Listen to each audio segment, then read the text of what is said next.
BNP নেতাদের সঙ্গে বৈঠক করেছেন ঢাকায় নিযুক্ত পাকিস্তানের নতুন হাই কমিশনার ইমরান হায়দার। সকাল 10:30টার দিকে গুলশানের বিএনপি চেয়ারপারসনের কার্যালয়ে এই বৈঠক শুরু হয়।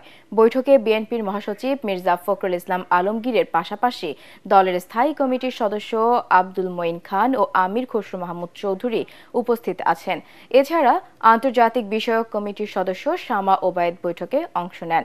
দলীয় সূত্র জানিয়েছে, আঞ্চলিক রাজনৈতিক পরিস্থিতি, বাংলাদেশ পাকিস্তান দ্বিপক্ষীয় সম্পর্ক ও চলমান বৈশ্বিক কূটনৈতিক প্রেক্ষাপট নিয়ে আলোচনা করেছেন তারা।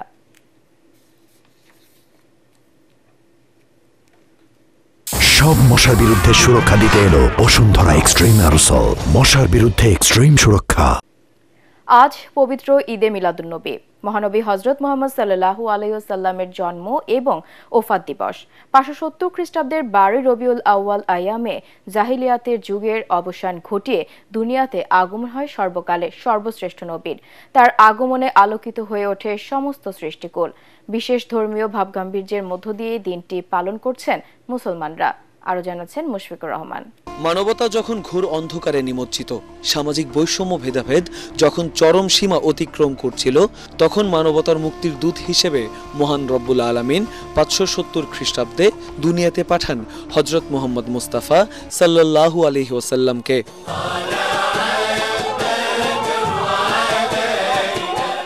পবিত্র কুরআনে মহান আল্লাহ পাক ইয়াসিন, তোহা, সিরাজ মুনির বলে সম্বোধন করেন তার প্রিয় হাবিবকে, দান করেন হাউজে কাউসার সহ সকল ধনভাণ্ডারের চাবি। শাফাতের কান্ডারি আখিরি পয়গম্বরকে অধিষ্ঠিত করেন সর্বোচ্চ সম্মানে, দুনিয়াতে পাঠান সকল সৃষ্টির জন্য রহমত স্বরূপ। আসসালাতু ওয়াসসালামু আলাইকা ইয়া রাসূলুল্লাহ। রাসূল আরবি সাল্লাল্লাহু আলাইহি সাল্লামের আগমন পৃথিবীর সবচাইতে গুরুত্বপূর্ণ ঘটনা। 1500 বছর আগে পৃথিবীতে আবির্ভাব হয় উম্মতের কান্ডারি নবীর। প্রতি বছর বাংলাদেশ সহ মুসলিম বিশ্বে যথাযথ ধর্মীয় ভাবগাম্ভীর্যে নবীজির আগমনের খুশির দিনটি উদযাপন করা হয়। রাসূল পাক সাল্লাল্লাহু আলাইহি ওয়াসাল্লামের জন্ম কেন্দ্রিক যে উদযাপন, এটি মূলত মিলাদুন্নবী। এটি সর্বপ্রথম উদযাপন করেছেন রাসূল পাক সাল্লাল্লাহু আলাইহি ওয়াসাল্লাম। এর আগেও আল্লাহ রাব্বুল আলামিন সূরা আল ইমরানের 81 নম্বর আয়াতে বলেন, রাসূল পাকের শুভাগমনের সংবাদটি জানিয়েছেন আল্লাহ রাব্বুল আলামিন সর্বপ্রথম। এদিক থেকে এটি আল্লাহর সুন্নত। পাশাপাশি রাসূল পাক সাল্লাল্লাহু আলাইহি ওয়াসাল্লাম এর কাছে একবার সোমবারের রোজা সম্পর্কে জিজ্ঞেস করা হল। নবীজি বললেন যে এটি এমন এক দিন যেই দিনে আমাকে পাঠানো হয়েছে, বিধায় আমি এটি উদযাপন করে রোজা পালন করি। ইসলামী চিন্তাবিদরা জানান, শুধু মুসলমান নয়, সকল সৃষ্টির জন্য শিক্ষক হিসেবে প্রেরিত হয়েছেন হযরত মুহাম্মদ সাল্লাল্লাহু আলাইহি ওয়াসাল্লাম। নবীজি যেদিন এসেছিলেন শুধু মা আমেনা আনন্দিত হয়েছিলেন তা কিন্তু নয়, কুল কায়নাত, গোটা সৃষ্টি জগৎ, আসমান জমিন, গাছপালা, তরু লতা, সাগর, নদী, পাহাড়, পর্বত সবাই কিন্তু খুশি হয়েছে। এবং সেই খুশিটা আল্লাহর দরবারে বড় ইবাদত। আল্লাহ বলেছেন, ফালিয়াফরাহু হুয়া খায়রুম মিম্মা ইয়াজমাউন। তোমরা এই উপলক্ষে, রহমত প্রাপ্তি উপলক্ষে রহমতুল্লাহ আলামিনকে পেয়েছো, সেই জন্য তোমরা আনন্দ উদযাপন করো। এটা তোমাদের সমুদয় অর্জন থেকে আল্লাহর দরবারে অনেক বেশি উত্তম। তাই তো রবিউল আউয়াল মাস এলেই দোজাহানের বাদশাহ উম্মত ওয়ালার আগমনের খুশিতে মুমিন মুসলমান কণ্ঠে কণ্ঠ মিলিয়ে গেয়ে ওঠে, ত্রিভুবনের প্রিয় মুহাম্মদ এলো রে দুনিয়ায়। মুশফিকুর রহমান, এটিএন বাংলা, ঢাকা।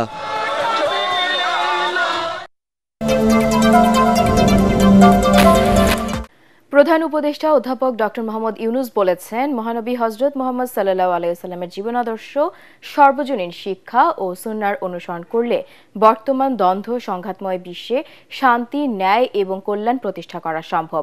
পবিত্র ঈদে মিলাদুন্নবী সাল্লাল্লাহু আলাইহি ওয়াসাল্লাম উপলক্ষে দেওয়া বাণীতে তিনি বলেন, ধর্মীয় ও পার্থিব জীবনে মহানবী হযরত মুহাম্মদ সাল্লাল্লাহু আলাইহি ওয়াসাল্লামের সুমহান আদর্শ ও সুন্নাহ বিশ্ববাসীর জন্য উৎকৃষ্টতম, অনুসরণীয় ও অনুকরণীয়।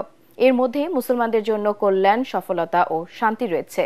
বিশ্বের সর্বশ্রেষ্ঠ মহামানব, সর্বশেষ নবী ও রাসূল হযরত মুহাম্মদ সাল্লাল্লাহু আলাইহি ওয়াসাল্লামের জন্ম ও ওফাতের পবিত্র স্মৃতি বিজড়িত ঈদে মিলাদুন্নবী সাল্লাল্লাহু আলাইহি ওয়াসাল্লাম সারা বিশ্বের মুসলমানদের জন্য অত্যন্ত পবিত্র ও মহিমান্বিত একটি দিন উল্লেখ করে প্রধান উপদেষ্টা দেশবাসী সহ সমগ্র মুসলিম উম্মাহকে আন্তরিক শুভেচ্ছা ও মোবারকবাদ জানান।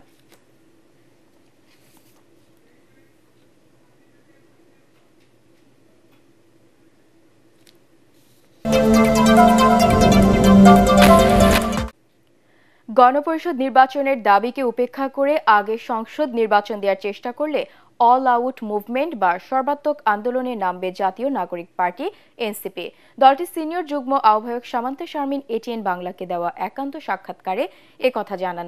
তিনি বলেন, বিএনপির উচিত বড় মনের পরিচয় দিয়ে নতুন রাজনৈতিক বন্দোবস্ত কার্যকর ও নিজেদের দলীয় কোন্দল দূর করার স্বার্থে গণপরিষদ নির্বাচনের দাবির সঙ্গে ঐকমত পোষণ করা। মিজান শাহজাহানের রিপোর্ট।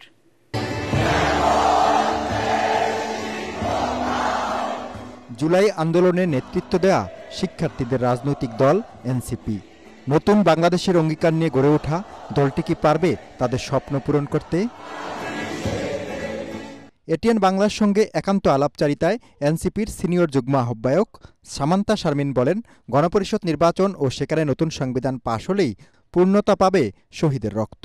গত 15 বছর ধরে তাদের নেতারা কর্মীরা গুম হয়েছে, খুন হয়েছে এবং জুলুমের শিকার হয়েছে, পরিবারগুলো হেনস্থার শিকার হয়েছে, এখনো সেই বর্বরতা চলছে। সেটার বিরুদ্ধে কিন্তু আসলে বিএনপিও দাঁড়াতে পারছে না। তার মানে বাংলাদেশের গণঅভ্যুত্থানে পুরোপুরি আমরা দেখেছি যে রাজনৈতিক দলগুলো আসলে অ্যাজ এ প্রজেক্ট এই দলগুলো ফেল করেছে। বিএনপির দিকে তাকিয়ে দেখবেন, জামাতের দিকে তাকিয়ে দেখবেন, তাদের কাছে অর্থ, অস্ত্র এবং ডমিনেটিং যে বিভিন্ন জেলায় জেলায় তাদের যে অ্যাসেট প্রতিষ্ঠান, এগুলোর উপরে ভিত্তি করে এবং ডিপ স্টেটের উপর ভিত্তি করে তারা রাজনীতি করেন। এনসিপি সেটা করে না। সো আমরা মনে করি যে রাজনৈতিক সংস্কৃতি পরিবর্তন করার জন্য সব দলের এগিয়ে আসা প্রয়োজন। এটা শুধু একটি দলের ব্যাপার না, এবং সবচেয়ে বড় আশঙ্কা এবং সবচেয়ে বড় হতাশার বিষয় এটাই হবে এনসিপিকেও এমন দিকে ঠেলে দেওয়া হয় যেখানে আসলে তাকে অস্ত্র এবং অর্থের উপরে নির্ভর করতে হয়। সেটা খুবই দুঃখজনক হবে। আপনারা কি সেদিকে ঠেলে দিলে কি সেদিকে যাবেন? না, প্রশ্নই আসে না। নুরুল হক নুরের উপর হামলা ও সরকারের অবস্থান নিয়েও কথা বলেন তিনি। নূরের উপরে হামলা করা মানে এটা একটা বার্তা দেওয়া যে কোন তরুণের গায়ে হাত দিতে আমরা দ্বিধা করব না। আইন উপদেষ্টা যখন বলে যে আমরা প্রতিবাদ জানাই, এগুলো থেকে পরিষ্কার বোঝা যায় যে এটার সাথে এই পুরো অন্তর্বর্তীকালীন সরকারের অনেকেই যুক্ত থাকতে পারে। বাংলাদেশে যেই জায়গাটা মৌলিক সংস্কারের সাথে মুখোমুখি অবস্থানে দাঁড়িয়ে আছে সেটা হচ্ছে সংসদীয় নির্বাচন। এই সংসদীয় নির্বাচনকে কেন্দ্র করে অন্তর্বর্তীকালীন সরকার তার সমস্ত রোডম্যাপ, সমস্ত অ্যাকশন সাজিয়েছে। এটা আমরা মনে করি যে গণঅভ্যুত্থানে সাথে তারা অলরেডি প্রতারণা করে ফেলেছেন। 90-এ স্বৈরাচার পতনের পর মৌলিক সংস্কার করতে না পারার দায় বিএনপি ও জামাতের, এমন মন্তব্য করে সামান্তা শারমিন বলেন, এবার বাধা এলে হবে সর্বাত্মক আন্দোলন। 90-এর গণঅভ্যুত্থানকে বিফল করার পেছনে সবচেয়ে বড় দায়ী বিএনপি এবং জামাত। আওয়ামী লীগ কিন্তু তার দায় বহন করে তার ফ্যাসিজম কায়েম করেছে এবং দায় বহন করে সে চলেও গেছে। গণপরিষদ নির্বাচনের কথা বলেছি বাংলাদেশের পরিবর্তন করার জন্য। আমরা কোনোভাবে এখান থেকে সরে আসতে পারবো না। আপনি ডিসেম্বরে নির্বাচন দেন, আপনি ফেব্রুয়ারিতে ইলেকশন দেন, যদি গণপরিষদ নির্বাচন না হয় তাহলে আমাদেরকে অল আউট মুভমেন্টে যেতে হবে। উচ্চ কক্ষে পিআর আর নিম্নকক্ষে সনাতন পদ্ধতিতে নির্বাচন চায় এনসিপি, তবে আগে হতে হবে গণপরিষদ নির্বাচন। পিআরের কথা বলেছি, কিন্তু নিম্নকক্ষে। মিজান শাহজাহান, এটিএন বাংলা, ঢাকা।